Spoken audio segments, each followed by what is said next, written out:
Hello, I'm Lindley Gooden. Welcome to Technova's webinar, Data Resilience in a Rapidly Evolving Risk Landscape, hosted in association with IBM. Great to have you with us wherever you are in the world today. Now, we all know that data is the lifeblood of any organization, but while digital transformation and the volume and variety of data it brings has radically grown, the opportunities for reward, the risks, have also done that too. Research in 2020 by the Enterprise Strategy Group found that 60% of enterprise businesses had experienced ransomware attacks in the previous year. And that kind of story is played out across industries. So it's vital that businesses invest in data resilience to prevent data loss, to back up their systems, and to recover quickly. Over the next hour, we'll be discussing how you can improve your data resilience in a rapidly evolving risk landscape. We'll explore where the future emerging data and cyber risks lie, how you can ensure compliance and resilience with the increasingly flexible, open and cloud-based landscape around us, plus what is the right backup and recovery approach. But before we dive into that, let's meet our wonderful panelists. First of all, we have Charlie Ewan. Hello, Charlie. Good morning. Great to have you there. Charlie is Chief Information Officer at the Met Office. Great to have you with us today. And next up, we have Matt Fordham. Matt, hello. Good morning. Great to see you there. Matt is Storage Technical Leader at IBM. Great to have you here, both of you, and thanks to IBM for supporting our webinar today. We couldn't do it without you. Now, we've also spoken this week to Robin Smith, who's the Chief Information Security Officer at Aston Martin, and he'll be joining us along the way, so looking forward to that too. Okay, over the next hour, we'll be covering a lot of ground, and you may well have your own burning questions or comments to put to the panelists yourself. So we want to give you the opportunity to do that with our speakers while we're live. It's very easy. Just send them in throughout the webinar through the question section, which is to the right-hand side of the web page. We'll get to as many as we can towards the end of our discussion today. And of course, do feel free to share your own experiences with us on Twitter using the hashtag, which is today Data Resilience, hashtag Data Resilience. So without any further ado, let's get underway. First of all, look, we're coming to the end of a period of very rapid change with a huge push towards digital. So first of all, let's start off by talking, Charlie, if you wouldn't mind, where are we, do you think, in terms of implementing digital while also having cyber and data resilience firmly in mind? Okay, so I balk a little at the word digital, but let's just agree that that's a decent word to express transformation change. And I think what's apparent in the new world is that that's not slowing down or stopping. In fact, quite the reverse. Change is a perennial thing, and it's happening faster and faster all the time. So within that, I think it's important to have some really high level understanding of your strategies in the compute, storage and data movement domains, because at the end of the day, that's all IT is. And thinking about storage specifically, it's about being able to cope with this massive pace of change, and at the same time of coping with that massive pace of change, being able to do things safely, and that's and affordably, I will say, and that's a really tricky balance, particularly as the storage technologies move on, which they do very quickly. Absolutely. Matt, what's your take on this? And yes, bearing in mind we're using the words digital and cyber, we have our own views on those. But Matt, what do you think? I'm so glad you went to Charlie first, because I didn't want to be the vendor that says, oh, everybody's on a digital transformation and upset Charlie straight away. It's true that we see a complete spectrum of customers at different points. Everybody is trying to do things better with IT and transformation, and digital are the words that get stuck to that. But it's not changing. It's not slowing down. Data is increasing massively. And so are the sort of security vulnerabilities. So it's just ever evolving. And we need to do what we can as a vendor to help patch all the pieces that we can do, make it easy for customers to consume. Yeah, and Charlie, that's right, isn't it? We're not on a linear path here to the end. We're on a rotating path, and we're somewhere along that. I guess that's the only way to look at it. As long as you understand where you are on that path, Charlie, then that's important. 100%. And look, I understand why it is like it is, but nonetheless, there are times when you read content and you see the big brains commenting in the media that there's a right answer to this stuff. And I genuinely don't think that there is. I think there are some definitely proven approaches, and it's definitely important to know what outcomes you're trying to deliver. But every organization is in a different part of that journey. So across the whole piece, that balance between old technologists will know this reference, good, fast and cheap. looks very, very different in two different organizations. So there isn't a right and wrong. And it is important to have, much as I dismiss perhaps some of the buzzwords, it's important to know what they are, because technology is moving so quickly, we need these words to provide a perspective on a particular aspect of technology-driven change. Yeah. And so these words have use because they set a perspective. What I'd urge people to do is not take them too seriously in favour of, this is obviously the right thing to do because that's what I'm hearing about in the press. So we need a digital transformation because that's the thing to do. And I think it's important to contextualise in your own experience and where you are on that journey as to what that actually means in a given circumstance. Yeah, at least shorthand does open the door to the conversation, which is why we're here. Look, let's get practical as soon as we get right now. Matt, first of all, what do you think the new data risks are that are emerging, not least because of COVID? What are the big ones out there, do you think, at the moment? Yeah, we've seen big shifts in terms of IT, so the use of AI, edge computing, Internet of Things. They've all generated more touch points, more data access points, more security risks effectively. So data, we're trying to use it in more places on a wider spread. That naturally just means that you've got more security areas to be concerned about. I think availability of data has always been there. It's never going to change. It's a critical thing that customers and businesses have to plan for, the whole availability aspect. What's changed is you can be available, but if you get attacked, you make that attack prevalent across the whole infrastructure as well. So availability doesn't help you at that point. It's the response and recover that's become more relevant today. What happens when that available environment is under attack? Businesses will any kind of business is potentially at threat to cyber criminality. Yeah. We see it across everything. Healthcare can be really big. They could go after manufacturing because they want to take down a particular manufacturer for malicious reasons, and that can hurt the manufacturer. What can really hurt is when you've got loss of business and then the ransom that's there, and if you haven't got that recoverability, you are forced to pay it. We're seeing such huge payouts. I think the average cost is now nearly $5 million. But if you think about healthcare, it's much more than just the money. Lives at risk. If you take down the infrastructure, you're putting lives at risk because of the use of data and IT. Absolutely, such big risks out there. Can I ask you, Charlie, about hybrid? And we're in a hybrid working environment. We don't know where that's going to take us, but how's that increased the risk of cyber issues? In what ways has it, do you think, Charlie?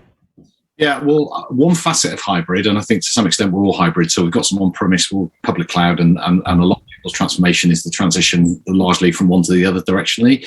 But what many implementations of hybrid are also hybrid approaches. So, for example, you kind of get disconnects between really good strategies that work well on traditional storage or compute or networks in an on-premise environment. The way in which what good looks like is different in the public cloud. So these points of interconnection, of course, another one that's come along as a result of COVID is driven by people not being in their expected location.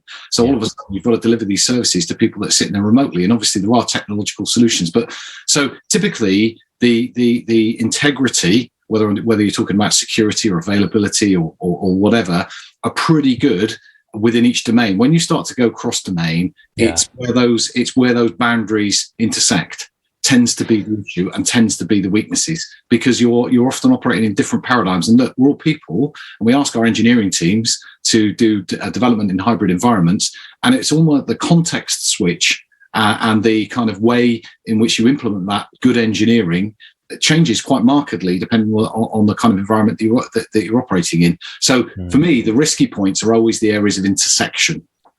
Yeah, absolutely. Well, let's cross now to Robin Smith from Aston Martin. We spoke earlier about his views on the issues that we're tackling here. Here we go. Hi, Robin. Great to have you with us. How are you today? I'm very well, thank you. How are you? Yeah, very good. Good to see you there. Well, let's start with the same questions that Charles has been talking about. First of all, hybrid working. How has that increased cyber risks where you are, do you think? Yeah, well, at Aston Martin, we like a lot of organizations, had to respond to the COVID pandemic, and we were sending office workers home whilst retaining manufacturing staff in the factory. So we had to kind of split the organization that served the purpose, but also bred a cultural issue. And I'll come back to the cultural issue. Okay. Sending the staff home presents a number of technical kind of demands, which is, will our VPN be able to accommodate that much traffic? Will staff at home understand that they need to secure and make sure that confidentiality, integrity of Aston Martin information is protected? Because not everyone has a great home space to work in. But we also wanted to be aware that, with the advent of the pandemic, cyber criminals who are hugely innovative saw this as an opportunity to conduct more cybercrime at the expense of organizations like my own. And touch wood, we were very well protected, but we did notice an increase. Well, yeah, absolutely. And we did notice an increase in traffic, if you can excuse the pun, with regard to attempts on our firewall, attempts on our network, because with all organizations, cyber criminals were looking for that weakness in that new vector.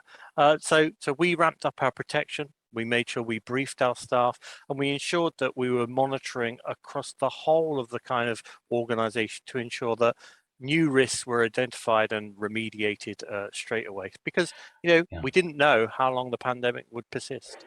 It feels as though when they go for your firewall, they go centrally through to your systems, or don't. That's more controllable. I suppose you have that human factor as well, people swapping in memory sticks, or maybe they're just sharing information across their home networks. That stuff you had to manage out as well, I guess.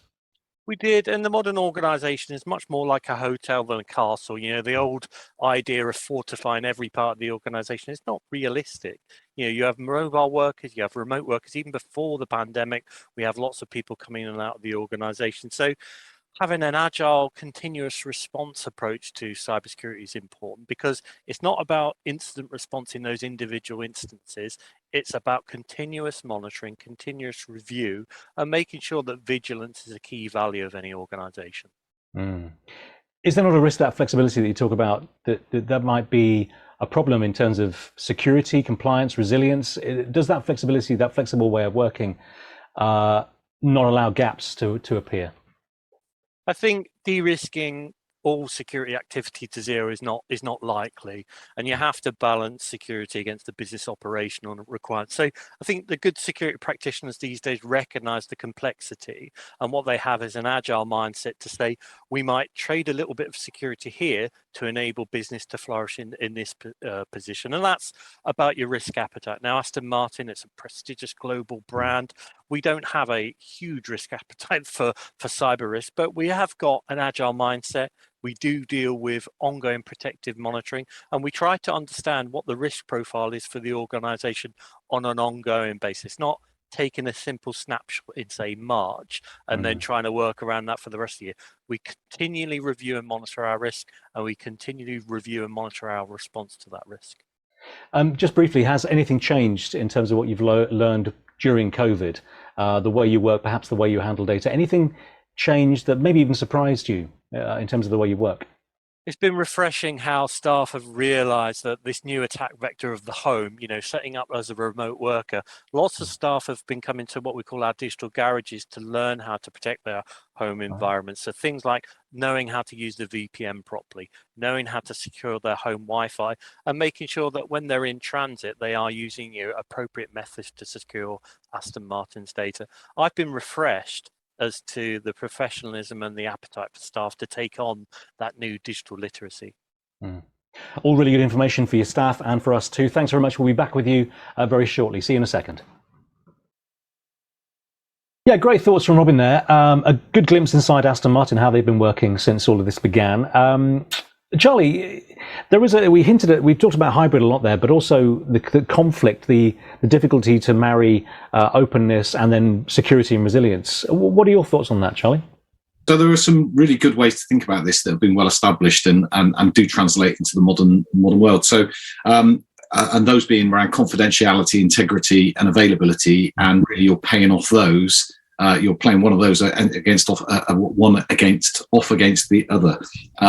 What's changed in the post-pandemic world, obviously, as Robin mentioned, these attack surfaces or attack vectors, and monitoring. Monitoring is largely about anomaly detection. So you're looking for things happening that aren't things that usually happen. And of course, the whole world is one big anomaly at the moment. So that presents really additional challenges to the whole anomaly detection approach. But certainly the ability to detect, respond, act and recover, that's another principle that's been there for a long time. And thinking about each of those distinctly. So what can we do in this new world to prevent bad things happening? But we're recognizing that they're going to, as Matt's already said, they are going to.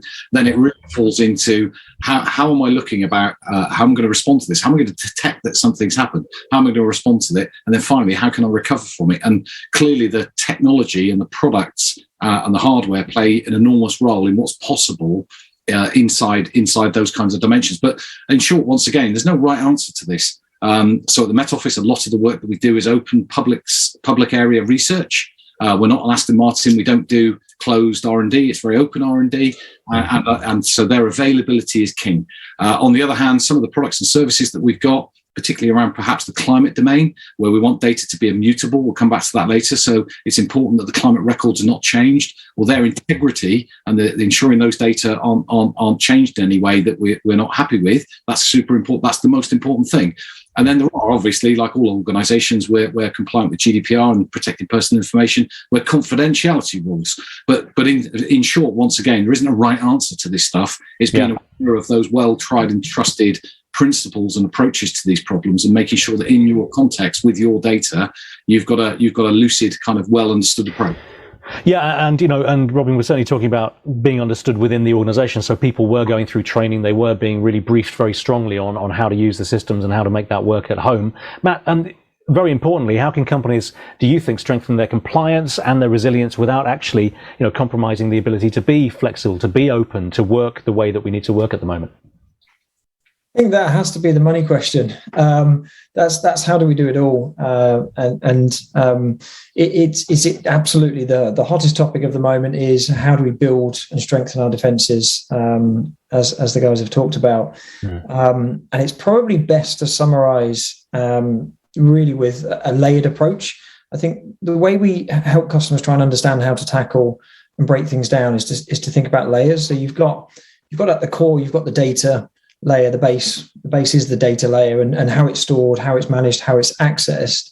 What used to be a box in a corner of a room, really, if you go back a couple of decades, now it's become it's like a magical layer of mist in comparison, because data is everywhere, and we want access to it through all these different tools and techniques. So it's really difficult just to get that data landscape right and to make it available, and that takes cost, it takes time, it takes effort. And consistency is really key. So adopting new services like public cloud are a good thing, but the key management or the control of the data and how you access it and who encrypts it and who owns the keys, it all needs thinking about very, very carefully. And I guess compliance really adds further dimensions to that data layer as well. How you store it. Financial services are going to be forced to store in different ways. That happens across all the different industries. So you see a lot of pressure on IT operations to get that data layer right. Then on top, it's really the layer of protection and resilience. And I think resilience is probably the key word of the moment. Recoverability is absolutely there as the key word. As I mentioned earlier, we can build available data layers. We can then have protection through backup. Nothing new here. We've been doing it for years. But the recoverability, if you get a vicious attack, something that then scuppers your data, something that encrypts your data and corrupts your data, you've got to now plan so much more for that situation that is likely to happen at some point. And it's also the security policy. Sorry, itching to jump in there, but no. Security policies from the operations side, that's really important. So it's separating the layers, thinking about things differently, and then separating the responsibilities for those layers is really the good best practices now. So separation of duties. Somebody looks after the data layer, somebody else looks after the backup, and somebody else looks after recoverability, and they each have their own separation. these are key best practices that are coming through that we're really helping people with from a design point of view now.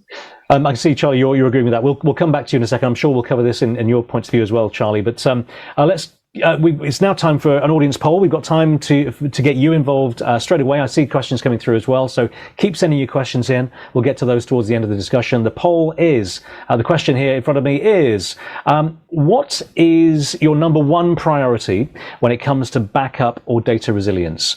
What is your number one priority? Yes, they're all intersected. We'll do them in a second, but what's the one that really affects you or is relevant to you right now? The options are recovery time objective or recovery point objective, RTO or RPO, immutability and or air gap.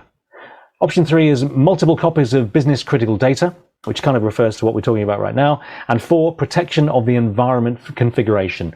So right now to you, what is the most relevant thing? And we all have our own experiences of hybrid, of the way that operations are picking up, but also it's, there's so many more considerations are coming in. So we'll deal with that in a second. We'll come back to you in a few minutes' time. So get your answers in right now. What is most relevant to you? Okay, at the moment we're seeing a real move to a hybrid cloud architecture that presents opportunities and challenges around data resilience.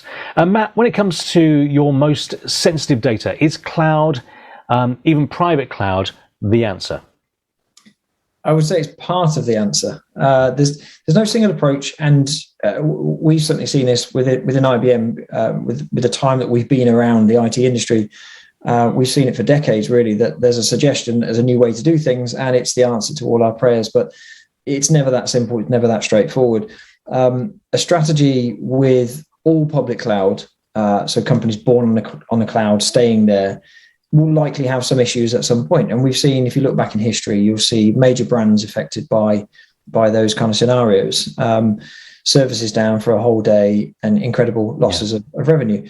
It's really that sort of all eggs in one basket. But if you've got a sophisticated and structured separation of data layers, cloud will absolutely play a key role. So think about it as either the primary point, but you have a recovery point somewhere else, or vice versa. It's that hybrid approach that is really going to stay for the time. Charlie, what do you think? Yeah. So I think it's important to think about what we mean by cloud, really, and it's another one of those words that's kind of useful, but can get in the way of a structured conversation. So, modern cloud is not quite the same as on-premise or off-premise. As we see edge computing develop, the ability to be able to run elements of public cloud in a on-premise environment, that's becoming more and more real. And my dangerous to make predictions, but my prediction is that's going to be an ongoing theme. So there you're talking about the kind of services available in the data center and whether the data center is one that's on your premise or not. So that's definitely a dimension of the decision making around cloud. Some things to say there. There are really good reasons why you might want to hold those data on your premise, and that might be organizational sovereignty or a very high low risk appetite for any kind of security concerns, perhaps, or it might be a national sovereignty issue. There are some compliance issues around where data is actually physically sat. Then they're all really valid reasons. The on-premise, off-premise debate to be a bit controversial. Increasingly it's looking difficult to see how anything but a really big organization can challenge the efficacy and efficiencies of running a data center compared to what's available in the cloud. That's typically not a dimension that's one on, but there are perfectly valid arguments about why you might do one or the other. And as I've said in my opening, I said that one of the risks here is this intersection of paradigms, and those paradigms are blending as well. So what you're finding is the kind of technologies that you see in the cloud are kind of represented in a private cloud environment, but they are still different. Yeah. But they tend to be coming together. So I think, within all of that, again, it's another example whereby that balance of good, fast and cheap, and Matt talked about the money question earlier on. I think the money question is definitely a part, but you've also got this ever increasing need for speed. And so doing something fast is another area whereby being able to adopt a public cloud model certainly can often be a lot faster in implementation than being able to spin up a local capability of some sort. And good, of course, breaks down into a whole plethora of things. What good means really is at the heart of some of the things that Matt's been talking about, whereby you really need to understand the characteristics of your data to understand the best approaches, technological approaches. Well, on that point, we'll go back to your audience questions, your answers in a second, because we have lots of great ones Matt, if you could break it down very briefly, when you're thinking about public cloud versus private cloud, what are those key factors for you? Are there a set of very simple key factors that you could give to us? Yeah, it all starts with, to Charlie's point, it starts with the customer. It starts with what's most important data, what can you not live without, what are you willing to part with in terms of control, and it's lots of questions, lots of questions to start with. We'll always explore it. We are ever increasing the development around a hybrid approach because, as I mentioned, we think it's there to stay for. We can't see it ending really. It's always going to be a mix because some customers will not let up and take the crown jewels out of the castle and move them outside. It's just not going to happen with certain core services. And again, to my point, if you're born on the cloud, you might be happy to stay there. But now we're seeing customers saying this isn't quite all we need. We're going to have to move into a hybrid approach. Such a I am a techie and I always use the it depends answer, but it really does depend. But it starts with all of that questioning, working out what's most important. The separation of data is really critical. The separation of duties is critical. And we're building technology to just, again, I mentioned it earlier, but it's just to try and make it easy for customers to adopt and consume the capabilities that you need to protect, detect, recover, wherever that is. So if that's okay to say, it's trying to make that kind of data layer as seamless as possible. Wherever absolutely. I mean, you can't be precise unless you say it depends. So I think we can definitely accept that. Okay, results of the poll. We'll go back to Robin in just a second for some of his thoughts on the public versus private cloud debates, if there is a debate there. But your answers to us, really interesting. I'm going to break it down. We'll do it really simply, really quickly. The question was, what's your number one priority when it comes to backup data resilience? Okay, the dominant answer is 43% RTO, RPO, so recovery time objective, recovery point objective. That's 43% of you believe that's number one right now. Number two was 35% of you believed immutability or air gap. And then I'll just pull this over slightly. We have 13% of you thought multiple copies of business critical data was the most important thing right now. And at the very bottom was protection of the environment configuration at 4%. Quick thoughts. We'll do it really quickly. I'm interested, Matt, what do you think, first of all? Look, you could do it from the RTO, RPO point of view, which is absolutely dominant in the answers, or from protection of the environment configuration right at the bottom. What do you think? Yeah, itching to jump in. That was fascinating, but also, I guess, expected. Recovery point and the speed of recovery has got to be paramount, and I would have expected that. Great to see that there's so many people thinking about immutability and air gapping. That it's a critical part of a true cyber vault. Sorry to use that word, Charlie. It's a critical part of creating an effective approach to something's happened. It's okay because they can't get to this copy. It's absolutely critical in the grand scheme of recovering. However, the last point was left suitably vague. So the protection of the environment configuration must never really fall to the bottom as it has in this poll, and that is what happens. But what we've seen is if an attacker comes in, the first thing they'll go after is the backup and the live data together. Almost go for the backup first because everyone will reach for it. But actually, if you've got all of this great backup data and you think you're protected and it's in immutable copies, if you scramble the metadata of the configuration of the servers, you can't get it back. So you've got to think about the protection of the configuration of the services as well, just as importantly. So it's a good poll, interesting thoughts, and probably interesting to see what Charlie thinks. Yeah, Charlie, I don't want to squeeze you into a minute or two, but what do you think? Yeah, no, in a minute or two. If you look at the results for that in terms of confidentiality, availability, and integrity, really what's happened is availability's come out on top. I'm not surprised at that. But to reinforce Matt's comments, really, the middle ground, 35%, it's about integrity. And you've only got 22% left, if my math is right, for security. And as Matt said, understand that fully and to be expected. Everyone wants data to be highly available, highly affordable, and meet their business needs. But I think, as Matt's kind of said, but saying it slightly differently, you can't untease that little sum of thinking about confidentiality, integrity, and availability. They're all important, but the ratio of how important any given one of them are will depend on context and the type of data at hand, right? Yeah, absolutely right. Okay, thanks very much for squeezing that in so quickly. We've got so much to get through still, but let's go back to Robin for his thoughts on this. Also, the cloud question. There's so many more things to talk about, which we will get into in a second. Let's go back to Robin. Okay, back with you now, Robin. So, look, for you, is security still a major concern when it comes to storing data on a public cloud? Yeah, I think it is, but I think it's a slight kind of red herring in the process of securing data, which is the practices and processes around securing data are really built into information management, not necessarily cloud security architecture.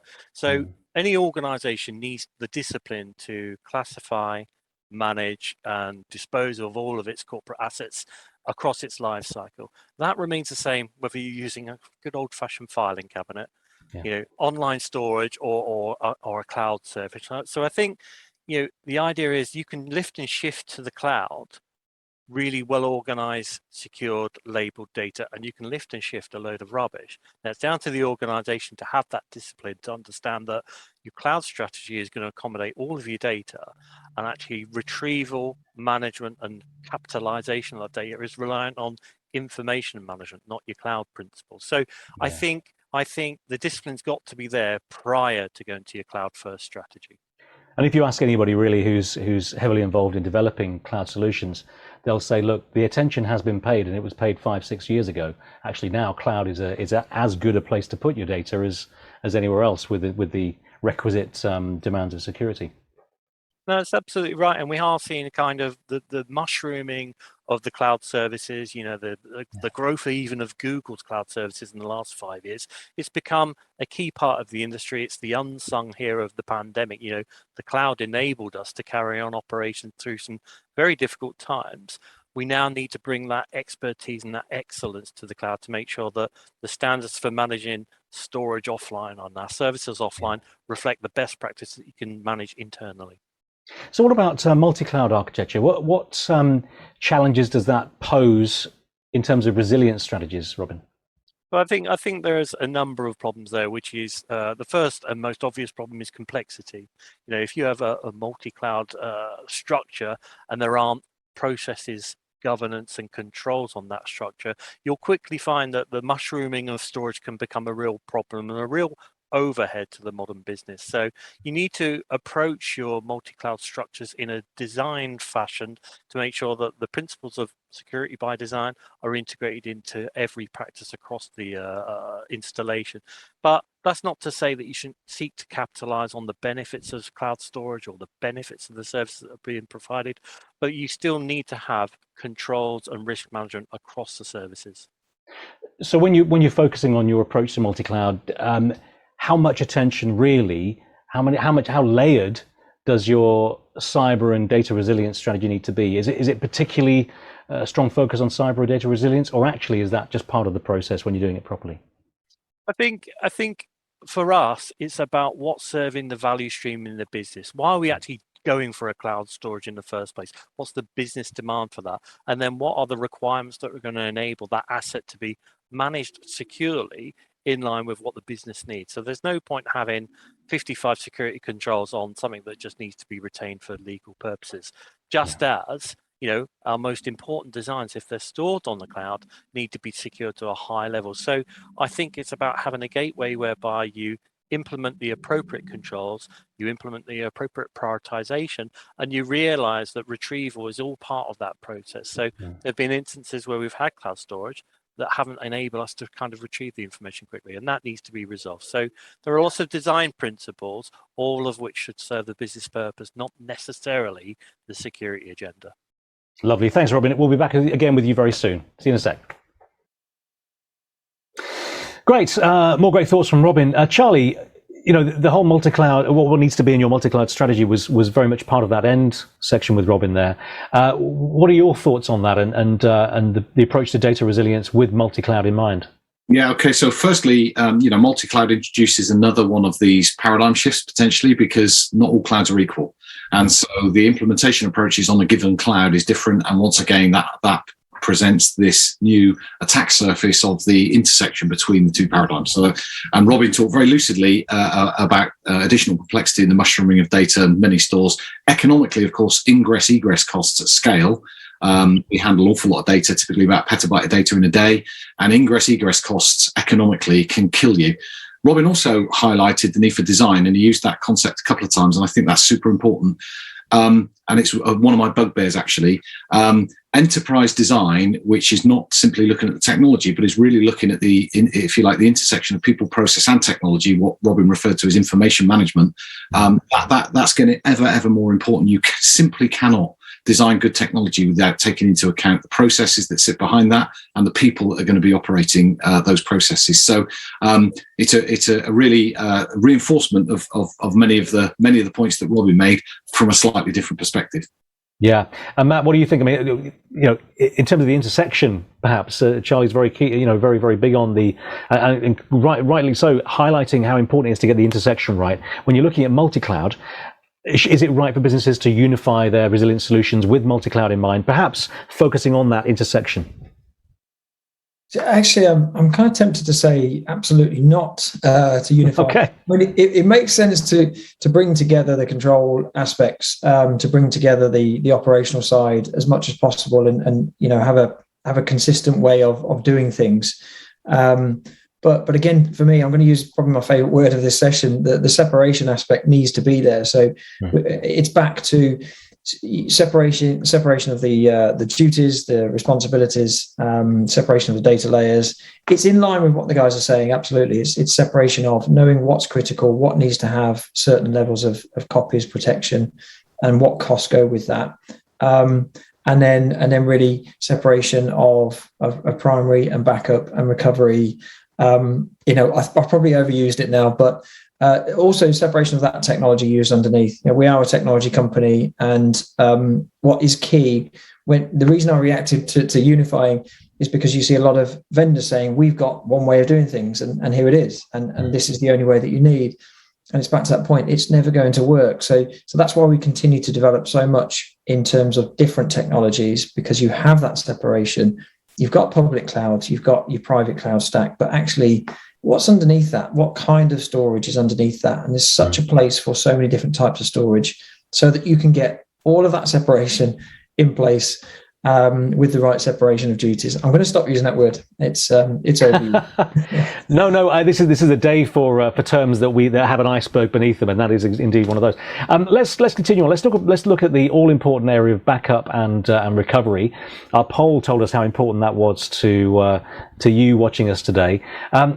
So let's talk about the key features, if you could, of an effective data backup strategy. What do you think needs to be in it? Maybe Charlie, you can kick us off. What do you think really should be looked at initially? Okay, so again, Robin mentioned, and I think cross purposes perhaps of unification. But I think in unification, the concept there is unification of design, right? Which is entirely complementary to the separation of concerns, which is where Matt's coming from. So the point is that you do need to unify with a holistic design to understand what your storage strategy looks like. Then, of course, in implementation, you're going to be using a variety and a plethora, in fact, of different solutions, be it public, private cloud, be it different vendors or different approaches, and that's all entirely appropriate. Completely support this mission, if you like, separation as well. So what am I trying to do here? Am I trying to keep this stuff as safe as I can? Am I looking for fast, hot recovery?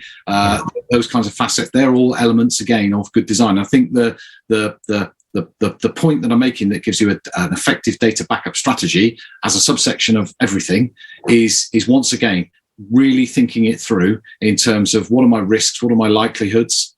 Looking at the world in those terms, what's going to happen? And we know, in terms of likelihood, a cyber attack is coming your way. It's just a question of when, not if. Therefore, likelihood is high. The question, therefore, is how do I reduce the impact to the minimum impact that I possibly can, given my organization, its use of data, and our context? And that might be, I need it to be really available very quickly, post something bad happening. Might be that. It might be, I need to make sure that in any attack, this data maintains its integrity. It's immutable. It's not changed in any way once I've recovered it. Or it might be, I simply want to minimize the risk of that attack happening at all. So I'm really going to invest in a backup strategy that gives me multiple copies of everything I've got. I'm prepared to put up with that expense. I'm going to store it on public cloud, private cloud, and anywhere else I can think of, so that if something bad happens, the blast radius of impact is limited. So, it's design.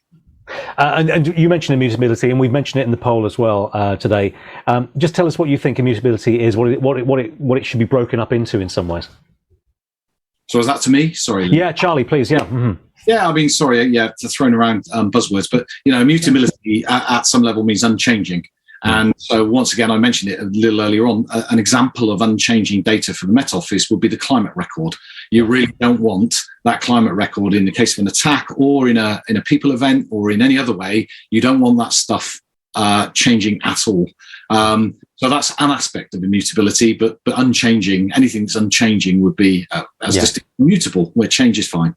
Absolutely. And Matt, what's your perspective on that? Because clearly, the way you handle the data, where you store the data, will depend on how immutable it needs to be and your access to it and so on. So what are the key elements of that perhaps people should really think about when they're planning where their data is going to go to? Yeah, I think that was great. Charlie, thank you for your thoughts on that. It's certainly data that cannot be changed. It's a copy that cannot be changed. It's untouchable. I think that's a great example of when you think about the use case of the Met Office. Just think about the circumstance if that data was changed and the impact it could have on the world. It's so important that you have that long term. And again, this is nothing new. This is technology that's been around for a while. So put it into that long term store with immutability. The only way that data will expire is if you set a date for it to expire. Unless you've done that, then it just lives on through anything that happens. What's really sped up is the development of immutability at the near term. So that's really long term, and near term immutability is absolutely critical nowadays, because that's where, if you catch something fast enough, and this is about good design of a resilience strategy. So spotting something that's going on, anomalies in the system. You have immutable copies that are right there, ready to go, and this feeds straight into the RTO RPO preference that we saw from the poll. If you've got an immutable copy that has not been attacked and cannot be attacked and cannot be changed, you are good to go. You can recover instantly. That's the design points that we're really helping customers with right now. The latest wave of technology allows you to do immutability near term and then offload it for long term as well. So it's a critical part of a true, well protected and well thought out, cyber safe environment. We'll go back to Robin in a second to listen to his points as well. But Charlie, just briefly, how do you get straight in your mind, in your strategy, the right level of resilience across applications? Are there, and particularly with the immutable backup in mind as well? Yeah. Okay. So clearly, I want it all, right? I want it all. I want it to be immutable. I want it to be available. So again, I want it to be confidential, high integrity, and available all at the same time. All those things. The reality is that I can't afford those things, and the technology doesn't necessarily support me having all those things. So, an important point right there. But I would say also that use the phrase, what data resilience strategies would apply to applications. We're trying really hard to switch that paradigm around, and Robin inferred this, to really think about the needs of the data in terms of business outcomes. So almost systems and platforms and things are defined by business outcomes, and business outcomes as looking through the lens of data, not through systems or applications, because unfortunately systems these days will typically contain a mix of data that has different characteristics. Some of the data within a given application will be really hot, you'll need it really quickly. Security concerns might be relatively low. Other data within the same application could well be immutable to Matt's definition. And so it's a dangerous world looking at the needs, the backup needs from a systems or applications point of view, unless they're very threaded and very opinionated and only doing one thing, as opposed to really taking a data-centric or information, as Robin called it, an information lens on those problems. Well, let's go back to Robin. Thanks, Charlie, for that. And look at this question again with Robin. Let's see what he has to say. Well, Robin, great to be back with you again. How do you determine the right level of resilience needed across applications? What's in that wish list for you? Well, we run a system of information and asset management at Aston Martin, whereby we identify key assets and we assign an owner within the business, and we then specify the sort of controls and data classification that relate to the applications. There's an old cliche in information management, which is not all information is born equal. And I think that needs to apply the way you prioritize your application. So we have a number of business critical applications. They have an owner, they have a kind of information lifecycle policy, and we do systems auditing on that. There are supporting applications that get far less attention because the information that they host is far less important to the business of Aston Martin. But it still needs to be subject to sort of housekeeping. But that prioritization and then that systematic management is a way that we ensure that our information is leveraged to the highest possible value. Yeah, and you're talking about clarity, aren't you? You're getting all your ducks in a row in the correct way, which is the only way to handle data, particularly at scale. Yeah, if you compare the kind of average public sector body, which I've worked in previously, you have multiple different compliance requirements, multiple different value streams, and multiple different stakeholders. Yeah. For my current organisation, Aston Martin, it's quite clear. We have to make cars. We have to sell cars. All of the kind of applications that are vital to that relate to pushing that new machine off the production line. There are supporting mechanisms, HR, finance, and they're all very important. They are just subordinated to that essential value stream and those applications that deliver the DB11 to the customer. Yeah, absolutely. Can I just ask you, I'm going to go back to a previous question that we just asked, which is how can you define what an effective immutable data recovery strategy looks like? First of all, what does immutable mean to you, Robin, but also then what primarily has to be in it? Yeah, and the way that I would understand immutable means unfailing or kind of, tested to a decent level. There are immutable laws of nature, and we know what they are. So an immutable resilience strategy would be based on evidence-based testing. I'm a former researcher, so it's really important to say our resilience strategy is evidence-based, it's kind of underpinned by research, and is subject to regular review. And I would also say that regular systematic testing is really important to your strategy in this instance, because you don't know whether your strategy is effective or not if the processes and protocols haven't been tested. You don't want to find out in live that your resilience strategy is lacking in some area. So that testing, that evidence base, and that continual review is really important to an ongoing resilience strategy of value to an organization. Yeah, excellent. Lovely. Well, we'll see you just one more time in our session today. See you very shortly. Okay, Matt, thinking about the cost, what are the advantages, do you think, of storage and then resilience as a service models? Yeah, very good ways to go. The technology that we create is incredible.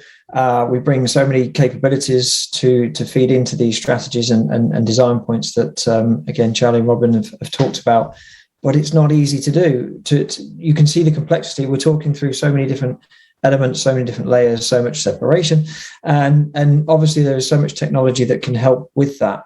But it's complicated. It can be complicated to manage. It can be costly to manage. And it can make absolute sense to use some of the excellent ecosystem partners that we certainly have that take that technology, put it together, make it as a service. And also recovery strategies that are about, again, this is where the public cloud will come in strong force, because you can think about a recovery strategy that is there with services that you only pay for when you need them, and it's a good way to go. So as a service is very important, and it's just being smart about what you need to keep around in terms of recovery infrastructure and that kind of thing. Yeah, absolutely. Clearly, and I'll come to you with this, Charlie, in a second as well, if that's okay with you. To recover quickly, you really need to know about, to be able to forecast the impact of data loss, don't you? You really have to understand the impact, where it will have an impact, the sort of data that you need to focus on in that way. So how do you really get your head around that, do you think, Matt? Yeah, I think this would be interesting to hear from Charlie, certainly, because from a business level, it's about the temperature of data or the application, that lens that Charlie was talking about, how you look at things. What can you not live without? You categorize, you create that sort of temperature heat map of what must be operational. What happens if that's not there? What's the business impact and what's the cost that's associated with it? And then, unfortunately, if it is a cyber attack, you've then got to get out the crystal ball and work out, if you haven't got a recovery strategy, what are they going to charge me as a ransom to get my data back? And that's the real scary prospect, is that you just can't predict that part of it, and customers are having to pay it. They feel forced to pay it. Charlie, it's not just a nice to have. You have no excuse but to kind of understand what your operation needs from day to day to continue when this sort of problem happens. You have to do it. 100%. And look, this is another aspect of something that's kind of reinvented in a technology speak jargon way, but it's really old stuff. This is risk management, right? This is really being able to understand, with risk being both risk and upside opportunity, to be able to understand the risk to your organization. And as Matt said, in the context of an attack which has made your data unavailable, encrypted it, and you get hit by ransomware, the likelihood of that happening is pretty high. And so it's all about how can I reduce the impact of that happening? And that's where the technology comes to play. That's where the design comes to play. Software as a service within that, as in all software as a service, and using my good, fast and cheap way to talk about things, often it isn't cheap. Often it is fast. And often it's good, but it's constraining. So like with all software as a service or platform as a service, it's very difficult for many organizations to incorporate constraints into their design. I will say Met Office are a classic example. It wasn't very long ago we were writing our own databases. We're now very big consumers of storage as a service services of various kinds. And it's been difficult to undertake that kind of cultural change and skills change that sits underneath it, to be able to recognize that you don't get to write your own databases, potentially. You certainly don't get right to, and to accept those as constraints, because good, often what people are looking for is they want to be able to migrate to the cloud or to an as a service model with no constraints. They just want to do what they already do and somebody else take care of the back. And that is not the way that it works, because companies like IBM develop world-class solutions that in a given area. And frankly, with a bit of humility, they're probably going to be better at it than your internal people were when they came up with it. And therefore, often the right choice is to change your strategy or approach to accommodate an as-a-service model, if that's the right thing to do, as opposed to challenge the way that as-a-service model works, or even worse, try and take your ways of working into that new model and do that inelegantly, because you often see that as well. So there's massive gaps of coverage when people are consuming as a service model, because they haven't really understood how that service works. Matt, I would come to you and say, do you agree with that? But I don't think I need to. I think that's actually a very good point made by Charlie there. Let's crack on. It's been a great discussion so far. Hopefully you found the insights from Charlie, from Matt and Robin remotely very useful to you. But we're far from done. It's now time to hear directly from you. Thanks very much for sending in your questions through the web page. We'll get to them in just a second's time. Before we do that, if you could, please take a very brief moment to rate today's webinar so far. You should see a link to the feedback form just below the video player right here on our webpage. Your response is completely confidential, but really useful to us so we can keep on improving what we're doing here. So please do send in your thoughts and let us know what you liked and what you didn't like, and that'd be great. Waiting for my questions to populate over here. It is time for question, but first of all, let's go back to Robin for one final question. He had a question for Charlie and Matt. He may call them Charles and Matthew because of the formality of the event. Over to you, Robin. Hi, Charlie. Hi, Matt. I just wanted to ask whether you would consider, were there any unintended consequences from the mushrooming growth in cloud complexity? Great. We'll do it one more time. You mentioned COVID the first time, right? So that's great. No, thank you. We've done it. You can hear it's we did it earlier. Matt, first of all, so the mushrooming of the need, the complexity during COVID. Any thoughts on what the implications perhaps for your clients have been? Yeah, it was massive. Obviously, the understatement of the century, right? But it was so hard for customers to deal with. We were trying to keep our lines open, our operation. We had the same challenges as any other business. Whilst remote working has been something that IBM generally has been used to, not everybody is used to that. And we had to adjust, and we had to try and keep those lines of communications open and shift to that new way of working. That then started to, it really put pressure on, not necessarily from my point of view for storage aspects or sort of back office infrastructure, but you just saw that huge pressure on actual front end IT or user IT. Yeah. It then started to filter into, hang on a minute, we need to store more, we need to do things differently, we need to react quicker. So we saw knock-ons all over the place in different industries, and it was interesting times, that's for sure. But what interested to hear what Charlie thinks. Well, actually, Charlie, I mean, in some ways, if you remember back to 2020, we were hanging on the weather forecast more than ever before. The operations had to continue. What did you see in terms of complexity? So look, complexity, two ways to think about that. Complexity is the enemy of innovation, right? So complexity just slows things down. That's a immutable rule of life. So, firstly, at a very time when the whole point was to respond quickly and do things quickly, at the same time you've got this mushrooming complexity, which inherently is going to slow you down. And that's what drove us actually to a lot of as a service abstraction models, was to simplify through the use of consuming services as opposed to manage the complexity ourselves. So again, no right and wrong, but that did definitely drive us to a lot of cloud-based as a service consumption during that period for sure.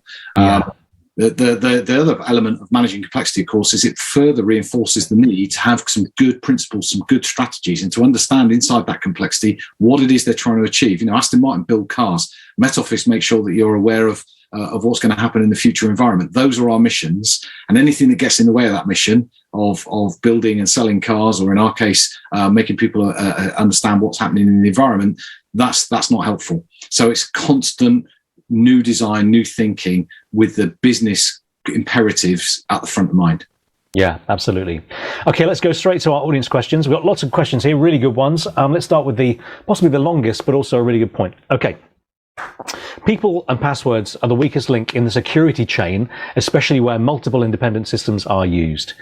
Do the panel have any ideas of how this might be improved in the future to reduce the risk around user authentication, mandating MFA, for example, for all new systems?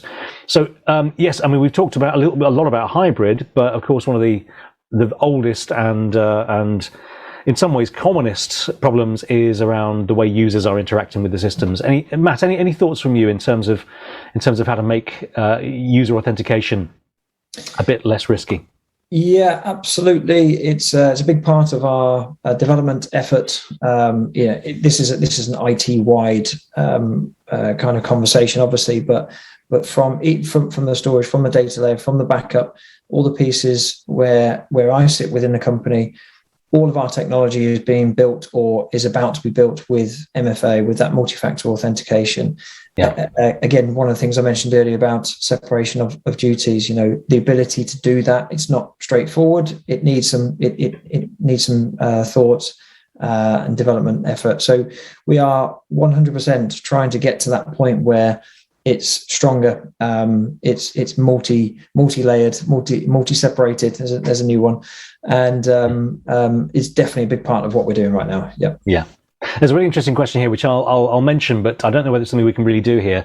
As vehicles become more reliant on technology, for example, automated, how does the panel see the risks developing from data being targeted, which could lead to a physical threat?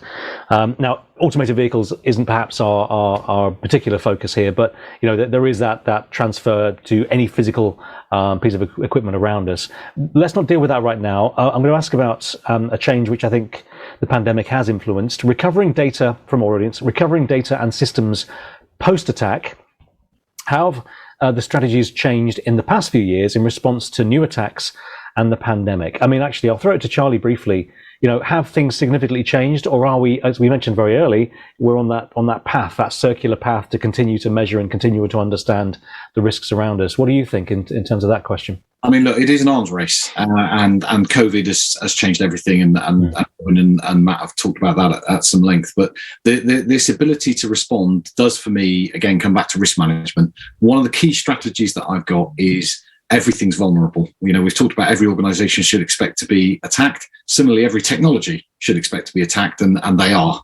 And we're all aware of things like bounty bonuses and red teams and so on. So one of the key things for me is I try to use within a strategy a couple or more of different approaches to hit my recovery mission.